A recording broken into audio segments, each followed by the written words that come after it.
I think it's official. I'm the king of making bad purchases. $550 plus tax, $830 plus tax, and I seriously doubt my 1600 XT is going to be worth $230 more performance than the Asus RTX 3070 KO. Hey everyone, Steve here from Big Head Tech, and I want to put this down before I break it. My wife graciously lent me her RTX 3070 KO. That being said, I bought it for Christmas. And I do have a small window to get some performance out of it. To be honest, I may not have this card super long. Oh, there's two different BIOSes on here. I'm not even sure. We've been running performance BIOS this whole time.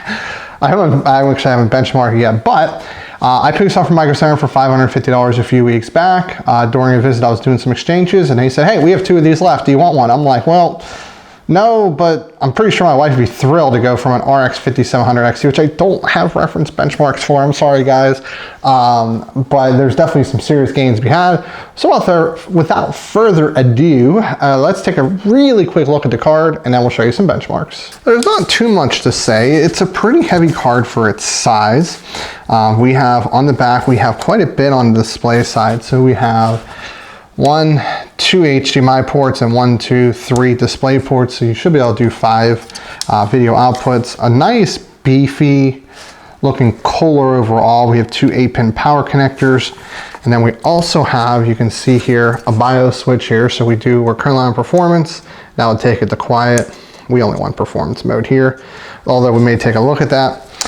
And let me see if I can see how many heat pipes there are. 1, 2, 3, 4.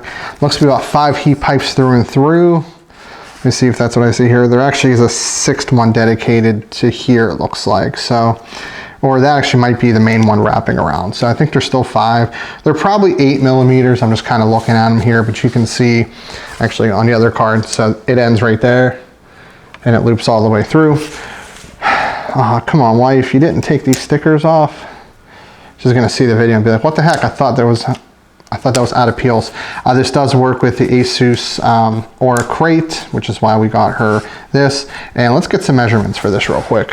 So we are looking at approximately about 270, let's say 280 mil, just to be safe. It looks closer to 270, but I'm gonna say 280 millimeter. Actually, wow, that's with here to here. So yeah, I would say about 280 would be safe. So if you have 300, you should be fine. And then these fans they look to be what, 95 millimeters? Wait, let me start at the 1. Yeah, about 95 mil. It's a really weird fan size. It's coming up like right in the half there. And then height-wise, we'll do, so we're about 130 millimeters that way and this way. So that was actually length, I guess. We are about 55 mil that way. So yeah, I'm just saying this is like a weird size. It looks to be, you would think these are 100, like the spacing's about 100. But the actual fan itself seems to be a little smaller. But yeah, so the most important thing usually is here. And like I said, if you got, I would say really pushing it, 280 may do it if you do have some fans up front, but it's really close. But I'm gonna say, say you have 300 would be right here. So this would be pretty good. So just for reference, my card is that long. So it's definitely oof on the long side here. So real quick, this is my test setup, my 5800X. I'm running 32 gigs of RAM at 3600 megahertz. I have a liquid cooled CPU, the ASRock B550 Extreme 4. The power supply will be swapped out in the near future, but this one I'm running on right now. A Be Quiet case, WD Blue power supply, so very standard test. My notes, this is gonna be a little bit more detailed, so I am running 2 displays. I have basically not a lot running, just some monitoring programs. Nothing big, a little different than my old testing because I was a little bit too cumbersome. I am running GPU boost for NVIDIA, just turning the sliders up. I've not tested rage mode in these test results yet, so that will be coming. For 3D Mark Time Spy, just To make it easier, I average the FPS together from graphical test 1 and 2, just less the graph. So do keep that in mind. I am currently using the latest drivers. First up is superposition. Do remember, I'm only doing ultra-wide benchmarks just because everybody else does regular benchmarks and I want to be different. Not the performance I was actually expecting. So we go from, at 1440p, we go from 70 FPS up to 94 when we're comparing basically, you know, flagship versus one tier below. It's still really good, don't get me wrong, but really I expect to be a fair bit closer. And honestly, 2560 by 1080, really similar gap. We're looking at about a 34-35% difference. This one's a little bit closer, 69 to 91. But it's still going to be about, you know, we're looking at about 22% FPS increase at about 70 FPS. So it's going to be about that 34-35% uplift. And again, 104 and 134, still looking at that 34-35% uplift. But this is just synthetics. Let's take a look at games. We have 2 returning and 2 new ones. So let's start with the returning ones first.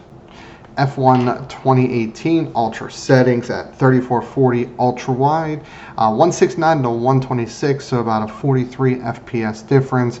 That is still coming in at about a third uplift. Now when we go to 1080p, that does 1080p ultra wide, that does shrink a little bit at a 45 FPS uplift, but I beat it at a much higher frame rate, so we're probably closer to that 20 to 25% range. The other returning game, The Division 2, still running high settings. I'm really trying to push at highest resolution around that 100 FPS range, maybe a little higher for high refresh rate gaming. Pretty sizable difference at 3440 by 1440 ultra wide. We're at 29 FPS, and at that's right around a third increase. That being said, it looks like we're running into a CPU bottleneck, albeit we're using a pretty good CPU on high settings here. So at 1080p ultra wide, the difference is very little. Assassin's Creed Valhalla, brand new benchmark in mind, running very high settings. This one's again pretty big. When you look at a 62 FPS starter at 1440p ultra wide, going up to 86 FPS is knocking on a 40% increase. And even at 2560 by 1080, it's still a pretty big jump, 75 to 111 FPS. And we're going to actually talk about clock speed a little bit, but that might have a lot to do with that in this game. And the last game is Watch Dogs Legion, also a current AAA title. At 1440p ultra wide, the margin here is a little bit lower, so only about 21 FPS, so we're closer to that 25 to 30 versus that 30 to 35% range. But when we jump up to 1080p ultra wide, it's actually even a bigger gap, which I honestly did not expect. Just a really quick power and temperature. Temps were fine, 76 degrees, adjusted to 20 degree ambient. The power is a bit higher than I expected, 271 watts, and yeah, it has 2 8-pin power connectors, but my 6800 XT has 3. Granted, when I overclock it or run in rage mode, that 289 does jump in that 330 to 340 range. Then you got your 1660 Ti only pulling up $130. With the exception of one game, the 6800 XT outperformed the 3070 by 33% at 1440p ultra wide, and if we remove the Division 2, it would also be 33% at 1080p ultra wide. Now, there's no doubt we had expected that, and this isn't an apples-to-apples comparison because I should be comparing this to the 6800 if I had one. But what's interesting is the effective memory clock. 14,000 megahertz versus 16,000 megahertz on both the 600 XT and the 6800. And the 3070 also only has a 256-bit interface.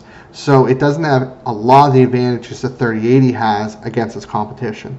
Its memory is slower by about 5,000 megahertz. The interface is the same. So when we start to move in even higher resolutions like 4K, and also I guess what would be the next one up, like 5100 by some really weird number like 2160 or whatever have you, and that really weird ultra wide, the 3070 is still not going to perform better even against direct competition. So that is one thing to note. The other thing is the 3070, I do have to give it credit. It's about double the price of what a 1660 Ti would cost even today, and it's outperforming it by double at both resolutions, if not more. So definitely there's a lot said there to be said about the performance gains generation over generation this time around. Okay, let's fly through this conclusion because there's a lot to cover, and my last recording is 5 minutes. Don't tell my wife I was wrong here. But the reality is I was wrong. I had no expectation that spending 52% more money would have netted me a decent amount of performance gain. We went from second tier to top tier graphics card to admitting like the 3090 and 6900 XT. Usually when you go from the flagship to one level below, you're gonna save yourself anywhere from, usually the cost increase at a minimum is like 30%, on the high end's 50%, like this situation. But that performance gain is like 10, 15, maybe 20%. But here, 3440 by 1440, the performance gain is 33%. Now, the one step below is a little bit less because we're running some CPU bottlenecks, so admitting that, we went up by a third performance for additional 50% cost. But that's also to say that this card sold an MSRP at 550. We had no idea why this card's 830. It really should be probably about 700, 730. So if we take $100 off, now we're getting 33% more performance for 33% more cost. I can't think of a time in history that's ever happened going from a flagship one step down.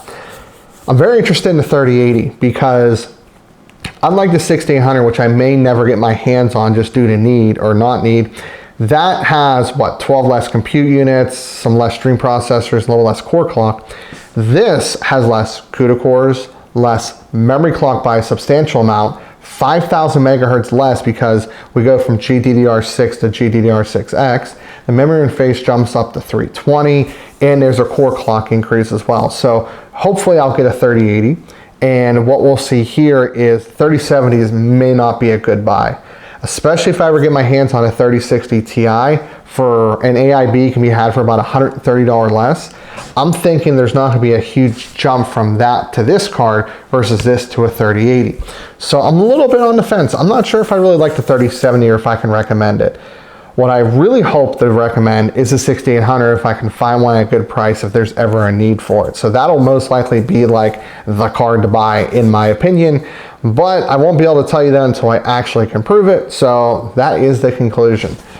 Would be a really good buy at 730, okay buy at 830. I probably would try to stay under 750. I really wouldn't buy this at 550. I mean, if it's the only card you can find at 550, it's not a bad card. It's just the value I don't think is really there. But also the value's not here at 830 as well. So keep that in mind. Like the video if you like it, dislike if you dislike, leave a comment, get subscribed. I'll throw some links up, but good luck trying to buy something. But if you do, I get a small commission from Amazon, so I do appreciate that. And as always, this is Steve from Big Head Tech, and I'll see y'all later on down the road.